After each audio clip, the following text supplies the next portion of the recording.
இன்றைய நாளொரு சிந்தனை நிகழ்ச்சிக்கு உங்களை வரவேற்கின்றேன். இன்றைய நாளொரு சிந்தனை நிகழ்ச்சியில் நான் சொல்லப்போவது கேட்கக்கூடாத கேள்விகளும் சொல்லக்கூடாத வார்த்தைகளையும் என்ன என்பதை உங்களுக்கு சொல்லித்தரப்போகிறேன். முதலாவதாக கடவுளை பார்த்து கேட்கக்கூடாத கேள்வி, ஏன் எங்களை படைத்தீர்கள் என்று. இரண்டாவதாக, கடவுளே எங்களை சோதிக்கிறார் என்று கேட்பார்கள். இது நாங்கள் கடவுளை பார்த்து கேட்கக்கூடாது. கடவுள் எங்களை சோதிப்பதில்லை. பைபிளில் ஒரு வசனம் இருக்கு, என் சனங்கள் அறிவில்லாமல் சங்காரமாகிறார்கள் சொல்லி. நாங்களாம் அறிவில்லாமல் வேதனை சோதனை எல்லாம் தலையில் சுமந்து இருக்கின்றோம். சாபங்களை சம்பாதித்திருக்கின்றோம். கடவுள் எப்போதும் எங்களை துன்பப்படுத்துவதில்லை. உதாரணத்துக்கு பைபிளில் 10 கட்டளை இருக்கின்றது. பொய் சொல்லாதிருப்பாயாக, களவு செய்யாதிருப்பாயான்னு சொல்லி. நாங்கள் இந்த பொய் களவுகளை செய்து சாதாரணமாக செய்கிறோம். ஆனால் இதுக்கு பின் விளைவுகள் உண்டு. பொய் சொன்னால் சில பேர் வேலிடங்களில் பொய் சொல்லுவார்கள், இன்றைக்கு உடம்பு காய்ச்சலாக இருக்கின்றது, வேலைக்கு வரையில்லைன்னு சொல்லி. ஆனால் அவர்கள் வேறு காரணம் இருக்கும். உடம்பு நல்லா இருக்கும், ஆனால் அவர்கள் வேறு காரணத்துக்காக லீவு தேவை என்பதற்காக பொய்க்கு சொல்லுவார்கள். இதெல்லாம் அப்படியே என்ன சொல்கிறோமோ அது அப்படியே நடக்கும். காய்ச்சல்னு சொன்னால் அடுத்த 2-3 நாளையோ பின் நாட்களிலேயோ அது காய்ச்சல் வரும் எங்களுக்கு. நாங்கள் இதை சிந்திப்பதில்லை. அதே மாதிரி ஏதாவது ஒரு களவு செய்கிறோம், அந்த களவு பின்னுக்கு எங்களை பாதிக்கும். இதனால் எங்களுக்கு அது அப்படியே துன்பங்கள் துயரமாக மாறுகின்றது. அதே மாதிரி தாய் தகப்பனை பார்த்து கேட்கக்கூடாத கேள்வி, ஏன் எங்களை படைத்தீங்க, எங்களை பெற்றீங்க, எங்களுக்கு என்ன சொத்து சேர்த்து வைத்தீங்கன்னு சொல்லி கேட்பார்கள். இந்த கேள்வியை உங்களுடைய பிள்ளைகள் உங்களிடம் கேட்குங்கள். இதே கேள்வியை தமிழில் ஒரு பழமொழி இருக்குது, பழிப்பு படலையில் சிரிப்புன்னு சொல்லி ஒரு வசனம் வரும். அதே மாதிரி நாங்கள் தாய் தகப்பனை பார்த்து எந்த கேள்வி கேட்குறோமோ அதே கேள்வியில் எங்களோட பிள்ளைகள் எங்களை பார்த்து கேட்குங்கள். அதனால் நாங்கள் இந்த கேள்வியெல்லாம் கேட்கக்கூடாது. இன்னும் பார்த்தீங்கன்னு சொன்னால் பிள்ளைகளை திட்டுவார்கள். சனியன்கள், நீ உருப்பட மாட்டாய், இந்த வார்த்தையெல்லாம் பிள்ளைகளை பார்த்து சொல்லக்கூடாது. நாங்கள் பிள்ளைகளுக்கு சொத்து சுகங்கள் சேர்த்து வைக்கிறோமோ இல்லையோ, எங்களுடைய வாயினால் பிள்ளைகளுக்கு சாபங்களை சேர்க்கக்கூடாது. நீ ஒன்றுக்கும் உதவ மாட்டாய்ன்னு சொல்லுவார்கள். இதெல்லாம் சொல்லக்கூடாத வார்த்தைகள். நாங்கள் எப்பவும் பிள்ளைகளை ஆசீர்வதிக்கணும், நல்ல வார்த்தைகள் சொல்லி பிள்ளைகளை பாராட்டணும், வளர்க்க வேண்டும். இப்படி செய்யும்போது அந்த பிள்ளைகள் சும்மாதானும் நாங்கள் சொல்ல வேண்டும், நீ நல்லா இருப்பாய், நல்ல அறிவு வரும் உனக்கு, நீ பெரிய ஆளாவான்னு சொல்லி நாங்கள் சொல்லும்போது அந்த வார்த்தையின் வல்லமை அவர்கள் இயலாமல் இருந்தாலும் ஒரு சொல்கிற அறிவு குறைந்திருந்தால் கூட அவர்கள் வளர்ந்து வருவார்கள், அறிவோடு இருப்பார்கள். இப்படியாக பிள்ளைகளுக்கு நாங்கள் சொல்லிக் கொடுக்க வேண்டும். அதை விட யாராவோடு நாங்கள் சகோதரமோ இல்லாட்டி பக்கத்து வீட்டுக்காரோ சொந்தங்களோ வந்தங்களோ யாராவதோடு யாரிடமும் சண்டை பிடிக்கும்போது தேவையில்லாத வார்த்தைகளால் நாங்கள் அவர்களை பேசக்கூடாது. நீ இப்படி செய்தாய், அதனால் இப்படி இருக்கிறாய், நீ உருப்பட மாட்டாய், நாசமாக போவாய், இந்த வார்த்தைகளெல்லாம் நாங்கள் பயன்படுத்தக்கூடாது. இது நாங்கள் அந்த கோபத்தில் நல்லா பழகியிருப்போம். இப்போ உதாரணத்துக்கு சகோதரம்னு சொன்னால் சகோதரம் சகோதர பாசத்தோடு நல்ல ஒற்றுமையாக அன்பாக இருந்திருப்போம், வளர்ந்திருப்போம்.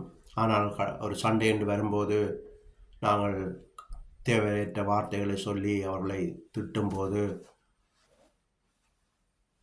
ஒரு குடும்ப உறவு, ஒரு தாய் தகப்பனுடைய சகோதரம், ஆனாலும் நாங்கள் தேவையில்லாத வார்த்தைகள் சொல்லி திட்டுகின்றோம். திட்டும்போது அந்த ஒரு 5 நிமிட கோபத்தினால நாங்கள் திட்டிட்டு விடுகின்றோம். ஆனால் சமாதானமாக கூட ஆகிவிடுவோம்.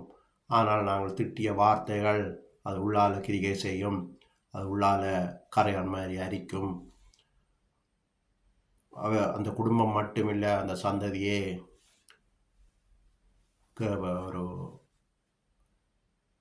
ஒரு அழிவின் பாதையை தேடி போய் கொண்டிருக்கும், ஒரு விருத்தி இல்லாத வாழ்க்கையாக இருக்கும். இது நாங்கள் சிந்திப்பதில்லை. நாங்கள் இந்த உலகத்தில் வாழ்கிறபடியால் இதை பற்றி சிந்திப்பதில்லை.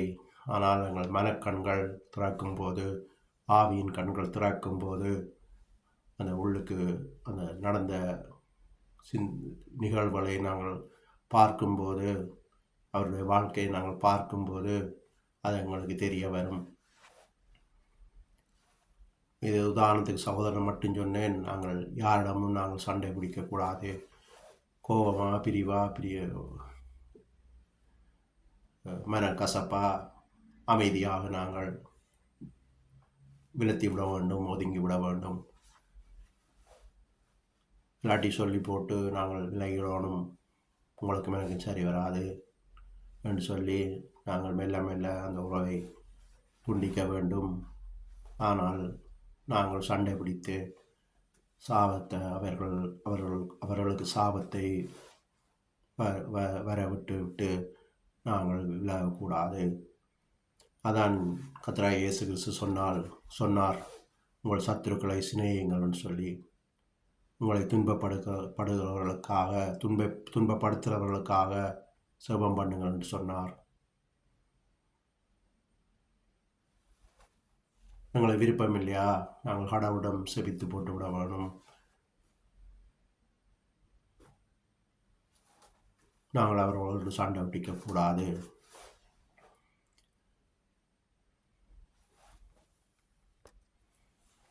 உதாரணத்துக்கு 2 கதை இருக்குது. என்னுடைய சாட்சி, அதை சொல்லுகிறேன். ஒரு 25 வயது இருக்கும் எனக்கு.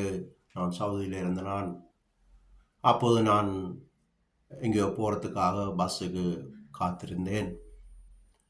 அந்த நேரம் சவுதி ஒரு இளம் வாலிப தம்பி அந்த பிக்கப் என்னும் ஒரு வாகனத்தில் வந்தவர் என்னை கண்டுட்டு கோன் அடித்து அந்த சொல்லுவார்கள் கொசப்புகள்னு சொல்லி, அந்த மாதிரி சவுதி சின்ன படிகள் வந்து கொசப்புத்தன்மை இருக்கின்றது. என்னை கண்டுட்டு கோன் அடித்தால் அமர்த்தி பிடித்து அப்படி அடித்து கொண்டு போனவன், என்னை கண்டுட்டு அடித்து கொண்டு போனவன் காது வெடிக்கிற மாதிரி இருந்து எனக்கு. அப்போ அவன் அடித்து கொண்டு போயிட்டான். அடிக்கவும் நான் சொன்னேன், துளைஞ்சு போன்னு சொல்லி சும்மா சொல்லிட்டு விட்டுட்டேன். ஒரு 10 நிமிஷத்துக்கு பிறகு பஸ் வந்தது. அந்த பஸ்ஸில் ஏறி போய் கொண்டிருக்கிறேன். பஸ் போய் ஒரு 2 நிமிஷம் தான் இருக்கும். அதில் ஒரு பாலம் ஒன்று இருந்தது. அதே அந்த பிக்கப், அந்த வாகனம் பிறண்டு போய் கிடக்கின்றது. இப்படியாக எங்களுடைய வார்த்தையில் வல்லமை இருக்கின்றது. இந்த முனிவர்மாரை பாருங்கள், அவர்கள் பெருசாக பேச மாட்டார்கள். ஆனால் அவர்கள் ஓரிரு வார்த்தைகள் சொன்னால் அது அப்படியே நடக்கும், பலிக்கும். அதனால் நாங்கள் தேவையில்லாமல் எங்களோட வார்த்தைகளை விடக்கூடாது, தேவையில்லாமல் கதைக்கக்கூடாது. நாங்கள் கதைக்கும்போது எப்போவும் மற்றாக்களை ஆசிர்வதிக்கிற மாதிரி வார்த்தைகளை சொல்ல வேண்டும், சபிக்கிற மாதிரி சொல்லக்கூடாது.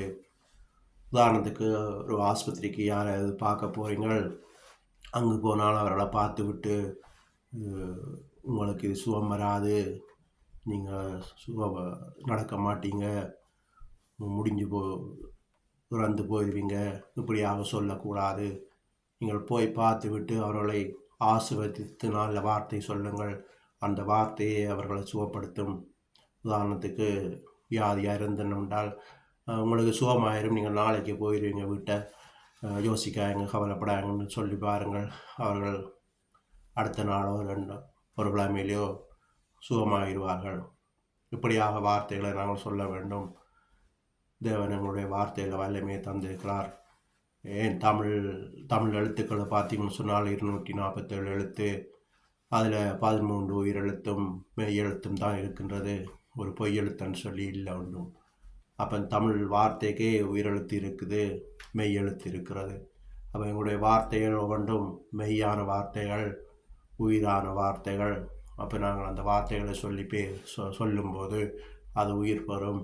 ஒரு வார்த்தையும் வீணாக போகாது. இன்னொரு சாட்சி சொல்ல வேண்டும். ஒரு மெக்கானிக் தம்பி என்னுடைய கார் செய்ய வேண்டி இருந்தது. அப்போ ஒரு நாள் நான் ஃபோன் பண்ணினேன். தம்பி மெக்கானிக் தம்பிக்கு ஃபோன் பண்ணியிருந்தேன் நான்.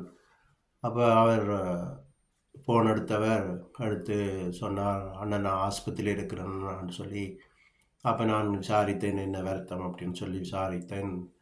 சொன்னார், இந்த வருத்தம் இருக்குன்னு சொல்லி. நான் அதுக்கு சில தீர்வுகள்னு சொன்னேன், இப்படி செய்யுங்க சோமான்னு சொல்லி போட்டு, நான் உங்களை செவிக்கிறேன்னு சொல்லி போட்டு செவிச்சிட்டு வச்சுட்டு செவித்து போட்டு சொன்னேன், நீங்கள் நாளைக்கே வீட்டை வந்துடுவீங்க, ஒன்றுக்கு யோசிக்காங்கன்னு சொல்லி போட்டு ஃபோனை வச்சுட்டேன். அடுத்த நாள் காலையில் திரும்ப அடித்தேன், தம்பி எப்படி இருக்கீங்கன்னு சொல்ல. அப்போ நான் சொல்லியிருந்தேன்னா, நீங்கள் அடுத்த நாளே வீட்டை வந்துடுவீங்க என்று சொல்லிட்டு வச்சிட்டேன். அப்போ திரும்ப அடுத்த நாள் காலையில் ஃபோன் பண்ணும்போது கேட்டேன், தம்பி இப்போ எப்படி இருக்கேன்னு கேட்க, டாக்டர் சொல்லியிருக்கிறாண்ணா அடுத்த கிழமை நான் விடுவேன்னு சொல்லியிருக்கிறார். அடுத்த கிழமை நான் வீட்டை போவேன்னு சொன்னார். டாக்டர் சொல்லியிருக்கிறார் அடுத்த கிழமை விடுவேன்னு சொல்லி. அப்போ சரியானுட்டு நான் வச்சிட்டேன். அடுத்த நாள் முதல் நாள் ஃபோன் பண்ணினான், அடுத்த நாள் காலம் எடுத்து நான் இரவு பின்னேரம் போல் அவருக்கு திரும்ப கால் பண்ணியிருந்தான். கால் பண்ணும்போது அந்த வேன் செய்கிற அலுவலராக தான் ஃபோன் பண்ணினான். ஃபோன் பண்ணும்போது சொன்னார், அண்ணன் நான் வீட்டை வந்துட்டேன்னு சொல்லி. அப்போ பாருங்கள், டாக்டர் ஒரு கிழமை ஆகும் வீட்டை போகிறதுக்குன்னு சொல்லியிருந்தவர், நான் முதல் நாள் செவிக்கும் போதே சொன்னேன் நான், நீங்கள் அடுத்த நாள் வீட்டை போயிடுவீங்கன்னு சொல்லி. அப்போ அந்த வார்த்தையின் வல்லமை. அப்போ எங்களோட வார்த்தையில் ஜீவன் உண்டு. அப்போ நாங்கள் நல்லதை பேசும்போது அது நல்லது நடக்கும், தீயதை பேசும்போது அது அப்படியே தீயதாக நடக்கும், உள்ளால் அப்படியே அரிச்சுவிடும்.